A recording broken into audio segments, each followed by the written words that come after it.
안녕하세요. 책 읽어주는 강원도 산골 여자 강산여입니다.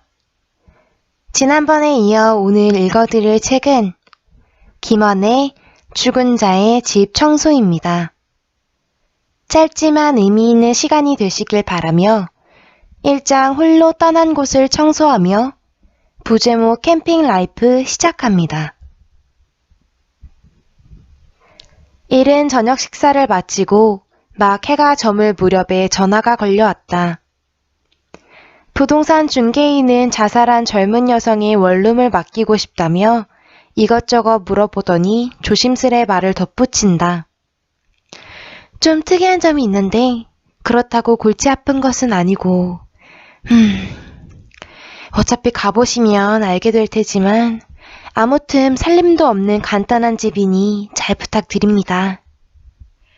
그런 말을 덧붙이면서도 목소리는 차분했고 사무적이지만 차갑지 않은 적정 온도를 유지하고 있어서 굳이 더 캐묻지 않았다. 상대가 상황을 설명하기 위해 20분 넘게 시간을 할애해도 막상 맞닥뜨리는 현장 상황은 그 설명과는 딴판인 경우가 있고 짧은 몇 마디와 절제된 표현만으로도 현실을 정확하게 제대로 암시한 경우도 있다. 쉰을 간 넘은 듯한 부동산 중개인은 고객이 알아듣기 쉽게 매물에 대해 묘사하는 능력을 오랜 시간 터득해 왔을 것이다. 전날 늦은 밤부터 내리던 비는 우리가 출발한 새벽보다 잦아들었지만 여전히 그치지는 않았다. 미끄럼 방지턱이 없는 좁은 대리석 계단을 통해 무거운 짐을 내리며 넘어지지 말아야겠다고 다짐했다. 디지털 도어록은 이미 반들반들하게 광택이 나는 새 제품으로 바뀌어 있고 부동산 중개인이 알려준 대로 번호를 누르자 옆집에서도 들릴 만큼 명쾌한 잠금 해제 신호음이 울렸다. 이번엔 나조차 들리지 않도록 소리를 죽인 채 큰 숨을 한번 들이쉬고는 손잡이를 비틀고 집에 들어섰다. 섬유 유연제의 라벤더 향과 사람이 부패하며 만들어낸 것이 뒤엉켜 불쾌하면서도 달콤한 냄새가 코에 스며들었다. 어둠 속에서 손을 뻗어 전등을 켰을 때 눈앞에 펼쳐진 예상 밖의 광경에 곤두섰던 신경은 금세 놀라움이라는 감정 뒤로 밀려났다. 자살 현장에서 뜻밖의 마주한 캠핑장. 연분홍색 텐트가 방 한가운데 둥그렇게 세워져 있다. 입구에는 소주병 67개가 놓여 있고 텐트 안에 두꺼운 에어매트가 팽팽하게 부풀어 있다. 누가 봐도 이곳은 잠시 머물고자 꾸린 거처이다. 방이라는 공간에 놓여 이상하게 보일 뿐 그대로 강변의 자갈밭이나 숲으로 옮겨놓아도 이상할 것이 없는 풍경이다. 주변엔 TV도 화장대도 없다. 입주자의 냄새를 풍기는 것은 흔히 행어라고 부르는 천장과 바닥을 잇는 여러 개의 금속봉으로 이루어진 옷 보관 랙뿐이다. 베란다에는 이사 목적으로 사용하는 노란색 폴리프로필렌 박스 여러 개가 납작하게 접힌 채 세워져 있다. 숫자를 세어보니 5개. 모서리에 필라멘트 테이프가 금방이라도 떨어질 듯 아슬아슬하게 붙어있는 것이 벌써 여러 차례 이사하며 사용한 모양새이다.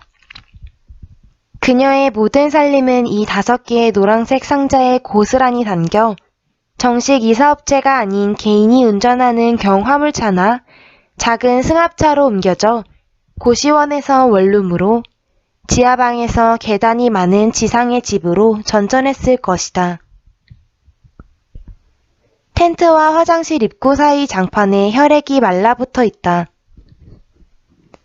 불쾌한 라벤더 향을 견디며 조심스레 엎드려 바닥을 닦아낸다.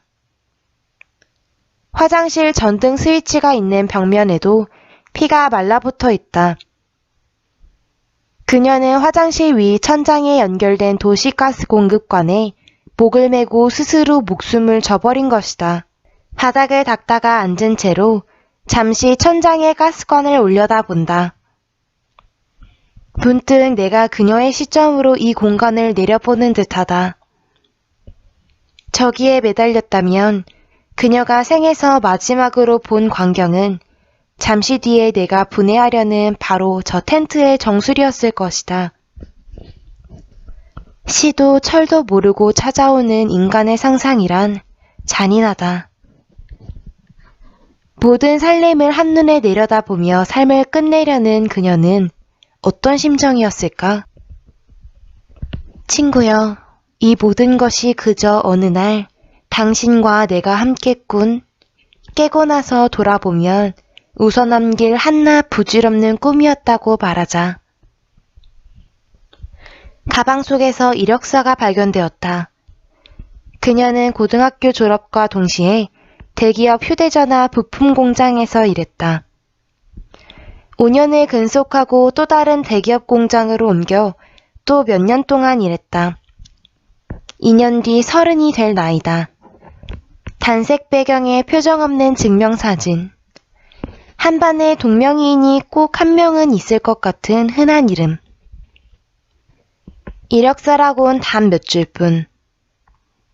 여백을 많이 남긴 이력서는 그녀가 짓는 풍부한 표정과 좋아하는 음식과 오랫동안 따라 부른 노래와 닮고 싶었던 사람과 사랑하는 친구의 옆모습에 대한 기억은 담아내지 못한다. 텐트 뒤에서 책 몇 권을 발견했다. 이 세상에 캠핑을 온 것처럼 실로 간단한 살림을 꾸리면서도 그녀의 곁을 지켜준 책이 무엇일까 궁금했다. 아무것도 하지 않을 권리. 참 소중한 너라서. 행복이 머무는 순간들. 아주 조금 울었다. 내 마음도 모르면서. 모두 마음의 위로가 필요한 사람을 위한 책이다.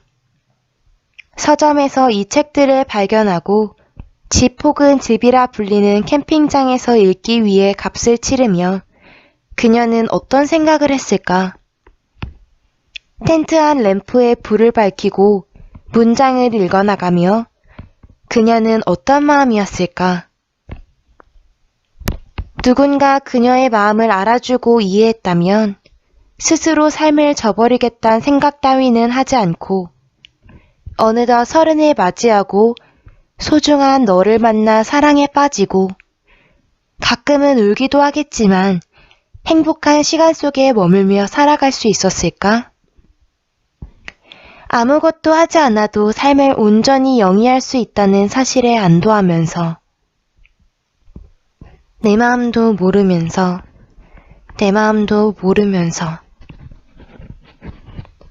그녀 마음의 아주 사소한 것조차 제대로 알지 못하는 나는 동료가 알아채지 못하게 눈물을 훔치고 책들을 서둘러 자루에 쏟아부었다. 오늘 이마저 사라지고 완전히 텅 비워질 이곳에도 어김없이 찾아올 밤과 어둠이 야속하다. 오늘은 여기까지 읽어드리고 내일 또 찾아오도록 하겠습니다.